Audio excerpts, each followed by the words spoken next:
Morning dears. बात करते हैं आज गोल्ड के पोजीशन की। पहले हम अपनी कल की एनालाइज देख लेते हैं।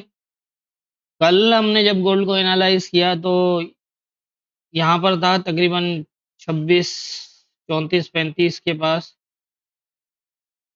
और ये यहाँ पर जो है वो हमारी एनालाइज कुछ इस तरह थी कि अगर ये इस एरिया से रिजेक्ट हो जाता है, इसको ब्रेक ना करे, तो ये दोबारा आएगा 26-25 तक। और यहाँ पर दो सिचुएशन हो सकती हैं। एक तो ये है कि ये यहाँ से एज ए सपोर्ट दोबारा जा सकता है, और अगर इस एरिया को ब्रेक करता है 26-25 को, तो वेट करिएगा कम से कम 26-25 के नीचे जो है वो H4 का क्लोज चाहिए। अगर H4 का क्लोज कर देता है 26-25 के नीचे, तो फिर पॉसिबल होगा कि ये जो है वो मजीद सेल की तरफ निकल जाए इस तरह से। और जैसा मैंने बताया था कि अगर 26-25 के नीचे क्लोज हुआ तो फिर ये डायरेक्टली कोई फास्ट सीधा नीचे नहीं आएगा, ये इस तरह से आएगा। पहले इस एरिया को ब्रेक करेगा, फिर इसको टेस्ट करेगा, फिर नीचे आएगा, इस तरह से होगा। लेकिन अगर 26-25 का जो ये एरिया है, ये अगर ब्रेक क्लोज ना हुआ तो फिर यहाँ से जो है वो दोबारा सेम एरिया है, और अगर इसको ब्रेक कर देता है तो फिर यहाँ तक जा सकता है। सिचुएशन आप देख सकते हैं कि अगर मैंने ये भी कहा था कि अगर इस एरिया को ब्रेक कर देता है, इस जोन को, तो फिर दोबारा ये 26-25 के पास आएगा, और यहाँ अगर सपोर्ट बन गई, इसकी ब्रेक क्लोज ना हुआ, तो यहाँ से जो है वो 26-47 से 52 का एरिया है। यहाँ से जो है वो सेल होने के चांसेस हैं, करेक्शन कर सकता है, लेकिन ज़ाहिर है लेवल है और ऑल टाइम हाई एरियाज हैं, तो यहाँ पर मॉनिटर करना पड़ेगा। आप देख सकते हैं कि इसने सेम वही किया, पहले इसको ब्रेक किया, ब्रेक करने के बाद इस एरिया को एज ए सपोर्ट लिया। आप देख सकते हैं M15 का क्लोज भी 26-25 के नीचे नहीं लगा, और जबकि ये पूरा जोन ब्रेक था, तो यहाँ तक तो चांसेस थे ही। और इसने जो है वो यहाँ पर स्टे किया, पहले बिल्कुल टेस्ट करके आया, लेकिन उसके बावजूद भी 26-25 को ब्रेक नहीं किया, और यहाँ से जो है वो दोबारा इसने एक मूव लगाई जिसमें से 26-47 को भी ब्रेक कर दिया था। यहाँ शेडो ब्रेक किया, शेडो ब्रेक करने के बाद वही 26-38 वाला जो एरिया था, इसको एज ए सपोर्ट लिया, ये फिर पूरा जोन ब्रेक हुआ। जोन ब्रेक होने के बाद जो है वो ये 26-70 तक गया। अब यहाँ पर हमारा जो हाई लेवल था, कल तो मैंने नहीं दिया, लेकिन अगर वीकली एनालाइज देखें तो उसमें 26-69 का लेवल मैंने दिया हुआ था कि इसके ऊपर जो है वो 26-69 से जो है वो ये रिजेक्ट हो सकता है। तो ये थी हमारी कल की एनालाइज और मार्केट की मूवमेंट। अब देख लेते हैं आज के इम्पोर्टेंट एरियाज क्या होंगे। आज के इम्पोर्टेंट एरियाज की अगर हम बात करें तो इस टाइम जो है, एक तो ये 69 से 70 तक का एरिया एज ए रेजिस्टेंस, और इससे ऊपर जो है वो 26-77 से 81 का है। और यहाँ पर अगर सपोर्ट की बात करें तो 26-55 से 53 है। एक माइनर सपोर्ट बनती है 26-48 से 46 की। उसके बाद जो है वो मेजर सपोर्ट 26-35 से 31 है, और उसके नीचे जो है वो 25 है। तो इस तरह के एरियाज बन रहे हैं। ऊपर का तो जैसा मैंने बताया कि यहाँ पर ऑल टाइम हाई एरियाज में मार्केट मूव कर रही है, तो ऊपर का तो कुछ कह नहीं सकते। अब सिचुएशन कुछ इस तरह है कि अगर ये आता है, इस एरिया को टेस्ट करता है, तो ये दोबारा जो है वो यहाँ तक जा सकता है, और अगर इस एरिया को दोबारा ब्रेक करता है, इसके ऊपर स्टे करता है, तो इस तरह से जो है वो मज़ीद ऊपर जा सकता है। ये एरिया जो है, अगर ये सेकंड टाइम यहाँ आता है और अगर ये ब्रेक ना कर पाया, तो फिर ये दोबारा जो है वो इस तरह नीचे आ सकता है सेम एरिया पे। और एक सिचुएशन ये है, अगर तो ये इस एरिया को ब्रेक कर देता है, यहाँ तक आता है, तो पॉसिबल है फिर ये एरिया इम्पोर्टेंट रहेगा।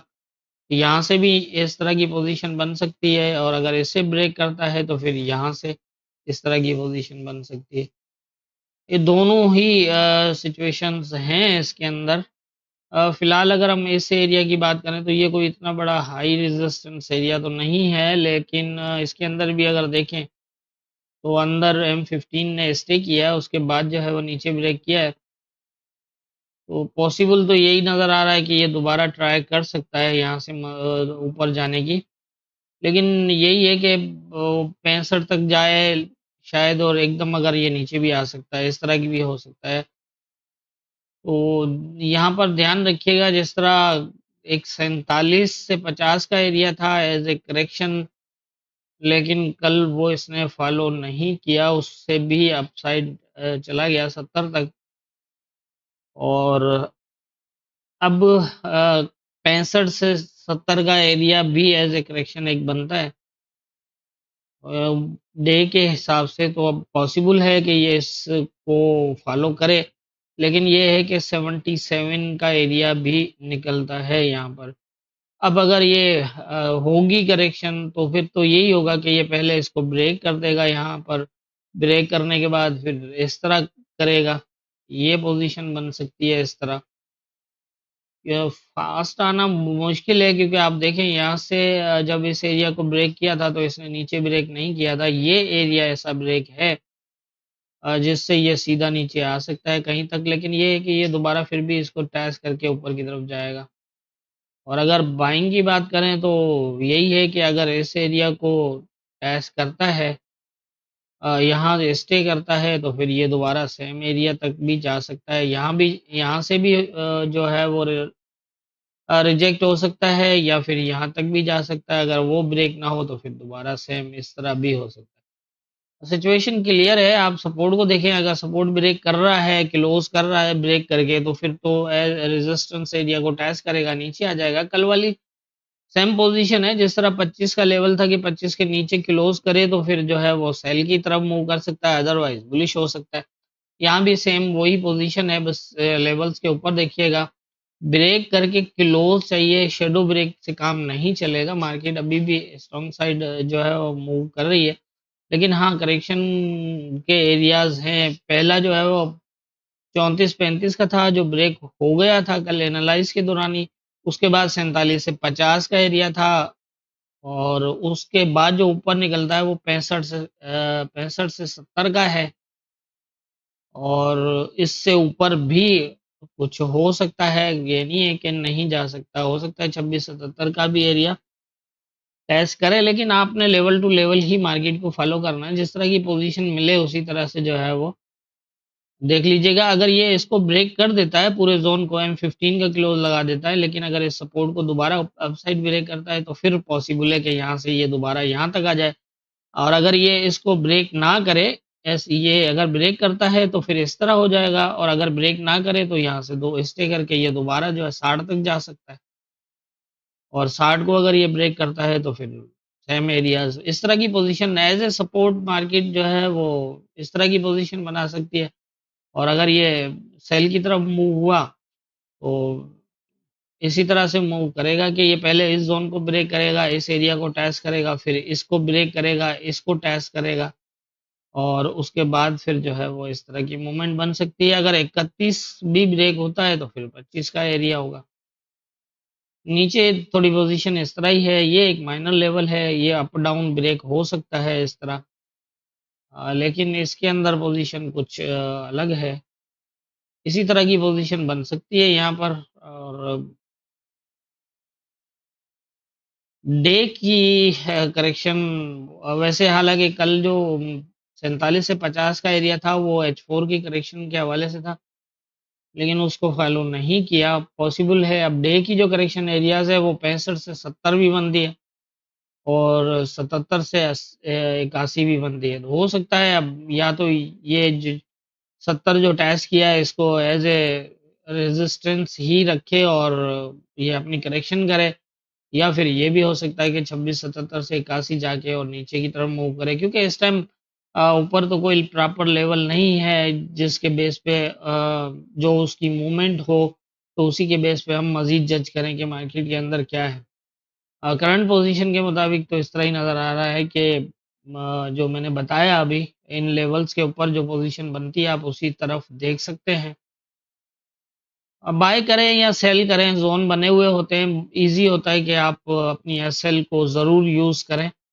और बिना एसएल कभी भी अपनी एंट्री ना लगाएं, क्योंकि हमारे जो है वो सेफ साइड हमारे पास जो है वो सिर्फ एसएल है, जहाँ पर हम 30 पिप 40 पिप या 50 पिप का जो है वो लॉस तो कर सकते हैं एसएल के थ्रू, अगर लेकिन ये है कि एक बड़े जो है वो किसी लॉस से बच सकते हैं, तो एसएल का इस्तेमाल ज़रूर करें।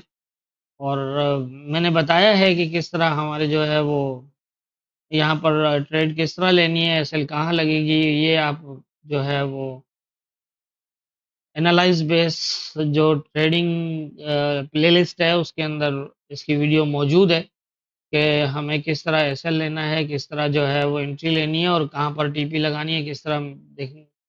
आप उसको देख के जो है वो इसको आसानी से समझ सकते हैं। मेरे ख्याल से आज के इम्पोर्टेंट एरियाज जो मुझे समझ में आ रहे हैं वो यही है।